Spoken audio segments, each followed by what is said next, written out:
Okay, so before you get ready with the whole membership looking at Secrets of Card Magic, what I'd like to do is just give you a bit of advice and some of the tips that magicians use in terms and techniques in magic, because obviously, because you're now part of the art form, it'd be nice to understand certain words that magicians understand but not so much the lay audience. Okay, so let's just check it out. So basically, let's just begin with the simple stuff.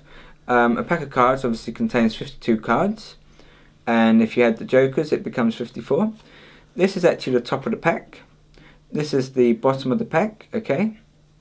This is the face of a card, and this is the back of the card. This card count is also known as a spot card, as you can see, little spots. And you've also got picture cards, which would be queen, jacks and kings, okay? Now, a king counts as 13, a queen counts as 12, and a jack counts as 11. So it would be ace, 2, 3, 4, 5, 6, 7, 8, 9, 10, then jack, queen, king, and they would count jack 11, queen 12, and king 13. Okay?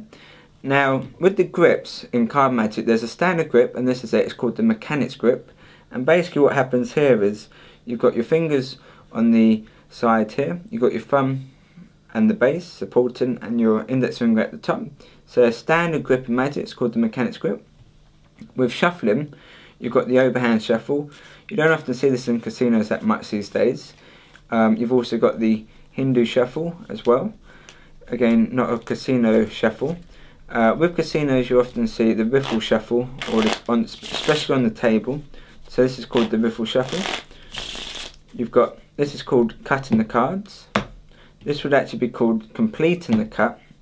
Okay. You've got running the cuts. Cut like this, like so. This would be dealing the cards face down. This would be dealing the cards face up. Now, there are terms in magic also, for example, called forcing, and what that basically means is the magician is forcing a card on the spectator. For example, if they say pick a card and they pick the 6 of spades, now as a magician, what you will learn is you can actually make them pick this card without even them knowing about it. So that's called forcing the card.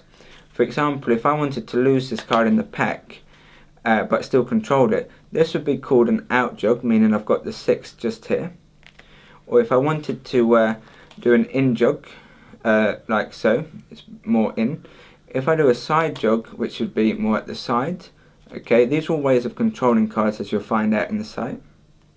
This is known as a pinky break, where you've got a break here and your pinky is just holding a little break underneath the card. Crimps, which is basically you're crimping the card, like so, as you can see. And the reason behind crimping the card is because if this goes in the pack, you'll see one card is slightly crimped, allowing it easier to find. So if this pack got shuffled by a spectator, and then you take the pack back, all you'd have to do is find this card, and then you found the card you want, okay?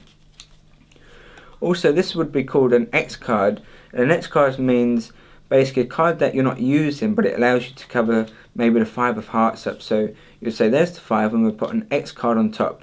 Basically, it's a card that has no meaning behind it. It's just like an added card to allow you to get away with the secret, okay? Next, you'd have breaks, which would be, for example, that's a break over here. Basically, if you're controlling cards, that's a break as well over here, okay? You would then have breaks in the packs where certain cards would be placed and you'd keep control of them. This is spreading the cards, for example, pick a card that you often see. And to do that, all you're doing is you're pushing off with your thumb like so, and as you push off, these fingers underneath are catching it and riding it like so. So again, just here, feeding it up. Okay. Now the cool part about it is, what we've also got is how to break in cards as well, because when you get a new pack, sometimes it'll be stiff, they'll be not the nicest of cards to work with. So the best way to break in a pack of cards is just keep doing a load of riffle shuffles and just keep shuffling those cards, and do just tons of ways to break them in, even like springing the cards and just real heavy duty ways of shuffling, and that basically softens the cards up, turn them face up, maybe shuffle them 10 times, like so, and then even do side shuffles as well, just to really break in the pack, because you'll discover with a new pack it's a lot harder to control the cards because they're very slippery. That's probably the best way to get you started, but please check out the online videos and everything like so.